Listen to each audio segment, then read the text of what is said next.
आज मैं हूँ वाल्मीकि नगर लोकसभा क्षेत्र के नरकटियागंज में। चढ़ती गर्मी के साथ ही राजनीतिक सरगर्मी भी बहुत तेज़ हो गई है, क्योंकि 25 मई को यहाँ पे चुनाव है और इसमें हर पार्टी से उम्मीदवार हैं। और इन्हीं के बीच में हैं शंभू प्रसाद जी, जो जन सुराज के जिला उपाध्यक्ष हैं, एक युवा चेहरा भी है, लेकिन स्वतंत्र उम्मीदवार हैं और इन्होंने राजनीतिक तापमान को बढ़ा दिया है अपने क्षेत्र भ्रमण से और जनसंपर्क अभियान से। तो चलिए इनसे रूबरू होते हैं। शंभू जी, हमारे चैनल में आपका स्वागत है। बहुत बहुत धन्यवाद सर, आप सभी को प्रणाम, नमस्कार।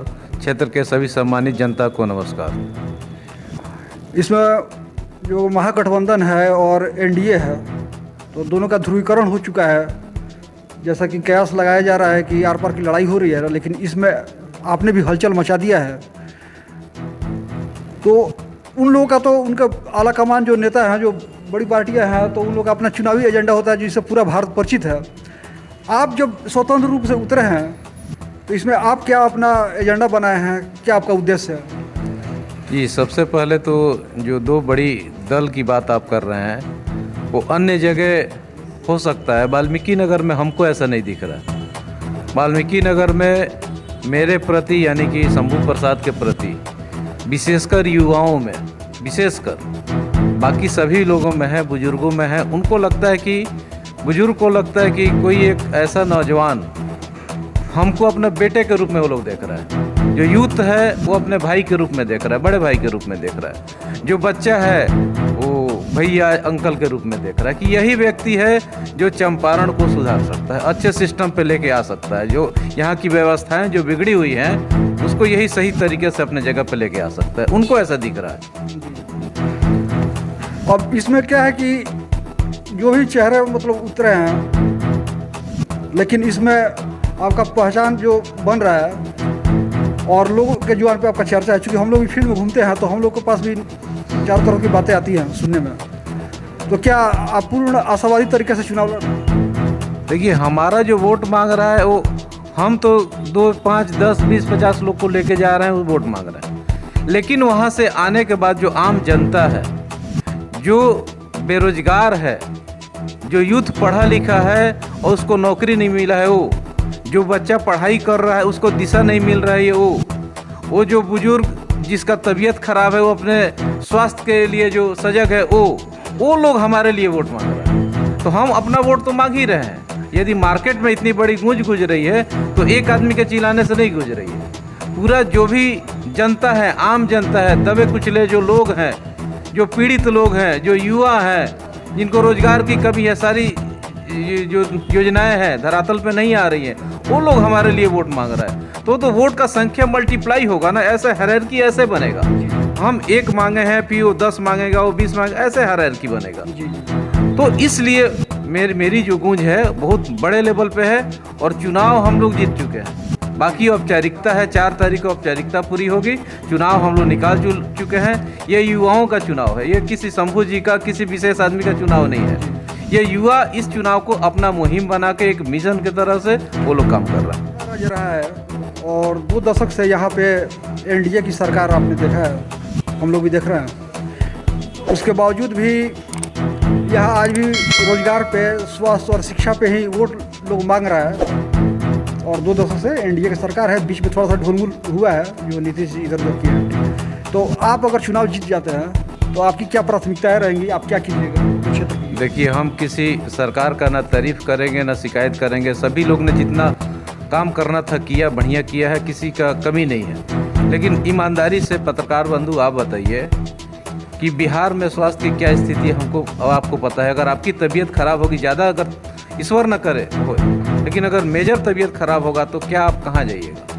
क्या आप बिहार में रहिएगा, यूपी में रहिएगा कि बाहर निकलिएगा? आप अपने से पूछिए।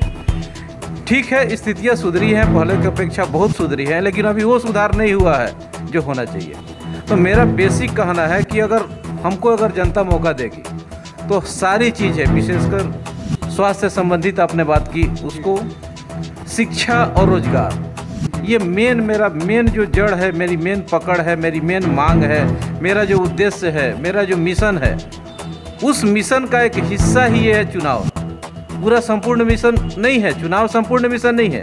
मेरा मिशन है कि इस क्षेत्र को, पश्चिम चंपारण क्षेत्र को आत्मनिर्भर बना देना है। चाहे 2 साल लगे, 10 साल लगे, 20 साल लगे या मेरा पूरा लाइफ लगे, उससे फर्क नहीं पड़ता। मेरी जितनी शक्ति है उसको, पूरी शक्ति को लगा के पूरे चंपारण को, अगर हम सिर्फ वाल्मीकि नगर की ही बात नहीं कहेंगे, पूरे चंपारण को आत्मनिर्भर बनना होगा। तभी जाके सारी चीज़ें धरातल पे उतरेंगी।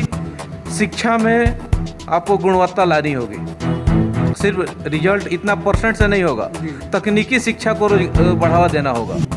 इसके अलावा खेल को बढ़ावा देना। आप इतने चंपारण में घूमते हो, कितने ग्राउंड है आपके यहाँ? नहीं है। एग्जाम्पल है कि नहीं है? जब ग्राउंड नहीं है तब खिलाड़ी कहाँ से पैदा करेंगे? स्वस्थ समाज कहाँ से पैदा कर पाएंगे? ठीक है, उस पर आपको ध्यान देना पड़ेगा। रोजगार, विशेषकर रोजगार की हम बात कर रहे हैं कि यहाँ अनएम्प्लॉयमेंट आवश्यकता से बहुत ज़्यादा है, इतना नहीं होना चाहिए। इस पे मेरा मेन फोकस है। यदि यहाँ की सम्मानित जनता अगर हमको मौका देती है तो अनएम्प्लॉयमेंट को इस चंपारण से हम उखाड़ के फेंक देंगे, इसकी गारंटी हमारी है। बस यहाँ की सम्मानित जनता हमको आशीर्वाद दे। शिक्षा पे उसके बाद आएगा। शिक्षा पे यदि हमारा समाज स्वस्थ और शिक्षित होगा तो बाकी किसी और चीज़ की ज़रूरत हमें नहीं पड़ेगी। बहुत सुंदर। चलते चलते आपसे एक और चीज़ पूछनी है कि आप जनता के लिए कोई अपील करना चाहते हैं?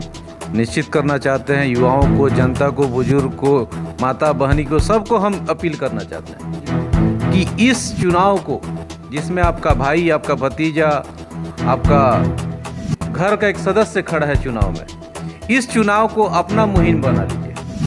अगर समाज में कुछ बदलाव देखना चाहते हैं, अपने घर की स्थिति में कुछ बदलाव देखना चाहते हैं, युवा अगर चाहता है कि उसको रोजगार मिले और उसका आने वाला जनरेशन अगर स्वस्थ हो, बढ़िया हो, शिक्षित हो, बेरोजगार न हो, तो इस मुहिम को, इस चुनाव को अपना चुनाव बनाए। सिर्फ शंभू जी के लड़ने से कुछ नहीं होगा।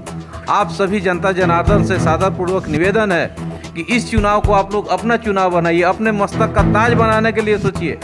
ये लोकतंत्र है। लोग बोलता है कि आपको ताज मिल जाएगा, इसमें ताज के बातें नहीं है। ये तो लोकतंत्र है, इसमें राजतंत्र थोड़ी है। आप अपने भाई का हाथ मजबूत करिए, उसके पेन मजबूत करिए, ताकि हम लोग मिलजुल के, आप और हम मिलजुल के इस समाज को, इस अपना चंपारण को, वाल्मीकि नगर को और नरकटियागंज को, अपना जो भी रामनगर, जो भी इसमें क्षेत्र पड़ता है, सबको इतना मजबूत क्षेत्र बना दे, आर्थिक, सामाजिक और सांस्कृतिक रूप से इतना मजबूत बना दें कि आने वाली हमारे जनरेशन, हमारे पीढ़ी हमको याद रखे। बहुत बहुत धन्यवाद, आपने हमारे चैनल के लिए साथ दिया। बहुत बहुत धन्यवाद आप सभी महोदय को। बहुत बहुत धन्यवाद।